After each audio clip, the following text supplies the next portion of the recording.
আসসালামু আলাইকুম, আমি জাহাঙ্গীর হচ্ছি আপনাদের সঙ্গে। আজকের আমার ভিডিওর টপিক হচ্ছে 4/2/2026 সাল। আজ থেকে আমি আগামী 30 দিনের ভিতরে কি কি কর্মগুলো করে থাকি সেগুলোই আপনাদের সঙ্গে উপস্থাপন করব। আজকে 4 তারিখে আমি শুরু করেছি অটো চালানো। আজকে টোটালে আমি এখান থেকে 40 কিলোমিটার রাস্তা আমি অটো চালিয়ে পাড়ি দেবো। অটো চালানো এমন একটা পেশা, যে পেশায় কখনো ড্রাইভিং লাইসেন্সের প্রয়োজন হয় না। আপনার যদি মনের ভিতরে সাহস থাকে তাহলে আপনি কিন্তু একান্ত এই অটোটা চালাতে পারবেন।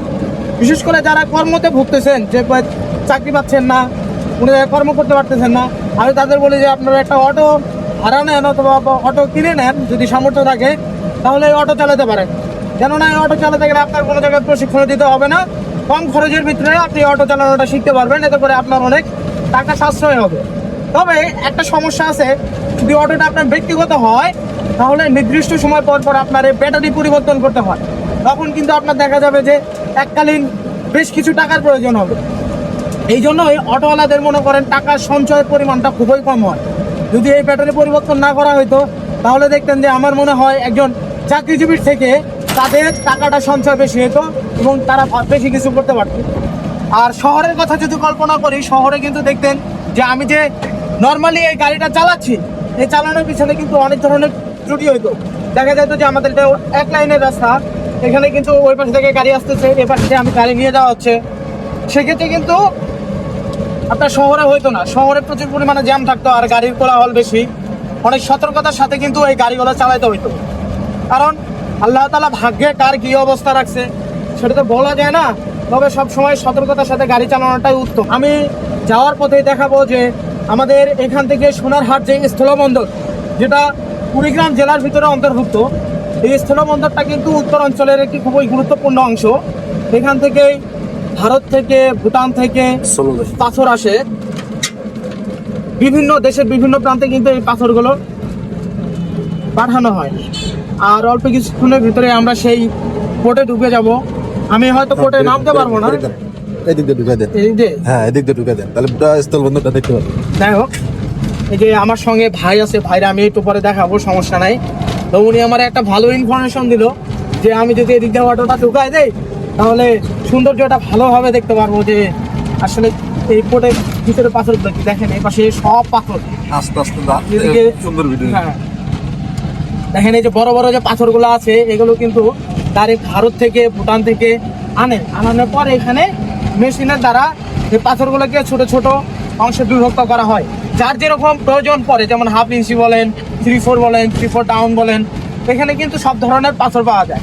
আপনারা একান্ত যদি কেউ পাথর কিনতে চান বা কনস্ট্রাকশন কাজে জব করেন বা কাজ করেন, কেউ উদ্যোক্তা হতে চান, তাহলে অবশ্যই কিন্তু সরাসরি আপনারা এখানে এসে কিন্তু এই যে এই পাথরগুলো ট্রাই করতে পারবেন। এই যে যে গাড়িগুলো দেখতেছেন, এই গাড়িগুলো কিন্তু সব ভারতের গাড়ি।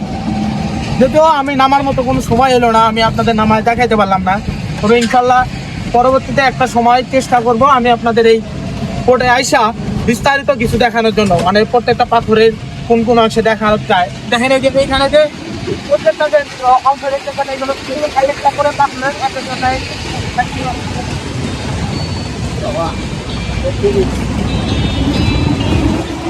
দেখেন এই যে কত বড় বড় পাথর। এমনই সময় আসে একটা করে পাথর অনেক বড় থাকে। পাথরগুলো অবশ্য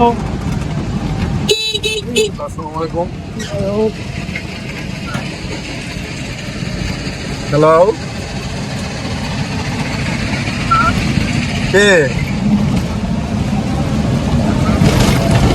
আমরা বর্তমানে রয়েছি সোনারহাট বাজারে। এখান থেকে কুড়িগ্রামের কথা যদি কল্পনা করি তাহলে কুড়িগ্রামের দূরত্ব হচ্ছে প্রায় 48 কিলোমিটার।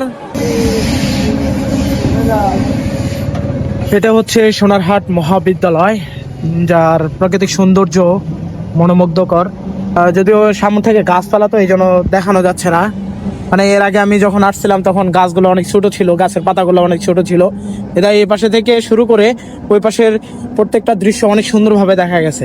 যেহেতু নির্বাচন চলতেছে, নির্বাচন উপলক্ষে কিন্তু বাংলাদেশের বিভিন্ন জায়গাতে সেনাবাহিনী বলেন, বিজিবি বলেন, এদেরকে মোতায়েন করা হয়েছে। এরা বিভিন্নভাবে রাস্তায় টহল দিচ্ছে যাতে কোনো জায়গাতে কোনো প্রকার ঝামেলা না হয়।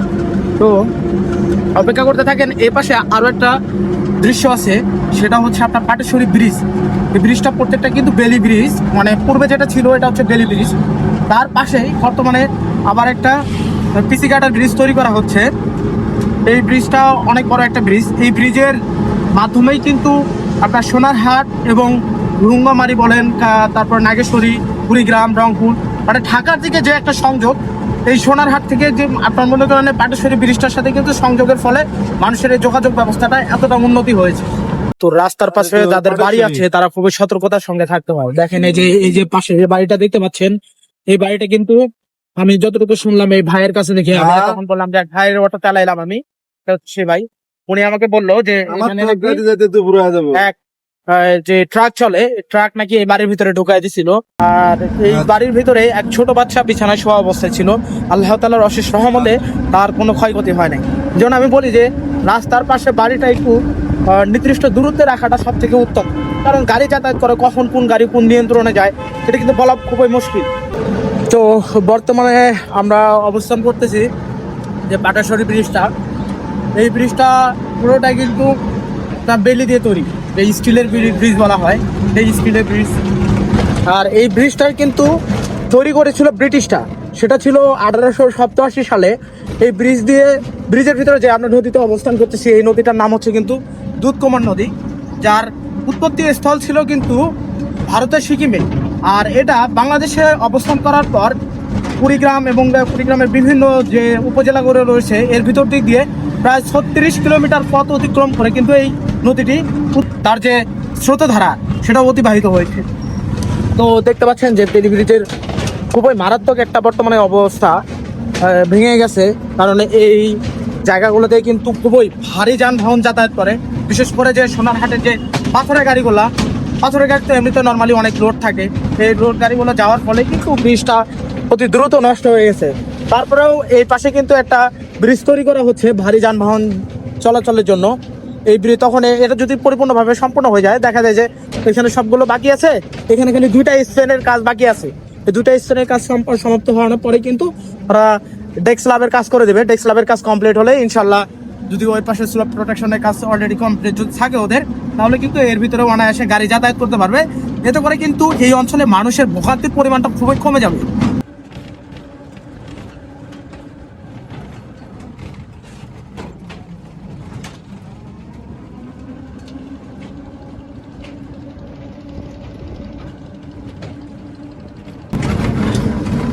তবে এখানকার একটা নিয়ম হচ্ছে, যদি এ পাশে থেকে গাড়ি ওই পাশে পারাপার হয় সেক্ষেত্রে কিন্তু সিরিয়াল মেনটেন করে যাতায়াত করতে হয়।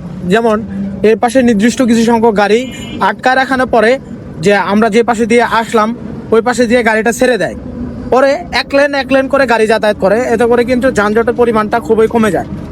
আর যদি দুই পাশে থেকে যদি গাড়ি ঢুকায় দেয় তাহলে কিন্তু এই ছোট্ট সরু ব্রিজের ভিতর দিক দিয়ে কিন্তু গাড়ি যাতায়াত করতে পারবে না। আর যদিও গাড়ি যাতায়াত করতে পারে, লোড বেশি থাকায় কিন্তু ঝুঁকি হতে পারে এবং বিভিন্ন ধরনের দুর্ঘটনার শিকার হতে পারে। এই জন্য কিন্তু এরকম রিস্ক নেওয়া হয় না। এই যে এক সাইড করে গাড়ি রেখে অপর পাশ থেকে গাড়ি ছেড়ে দিয়ে তারপর যাতায়াত করা হয়। যাই হোক, আমরা দেখতে দেখতে ভুরুঙ্গামারিতে চলে এসেছি।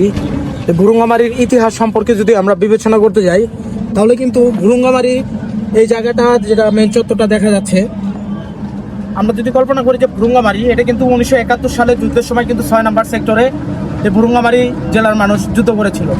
এই ভুরুঙ্গামারিতে অনেক বীর প্রতীক খেতাবপ্রাপ্ত অনেক শহীদ রয়েছে, যাদের রক্তের বিনিময়ে কিন্তু আমরা আজকে এই স্বাধীন বাংলাদেশ উপভোগ করতে পারছি।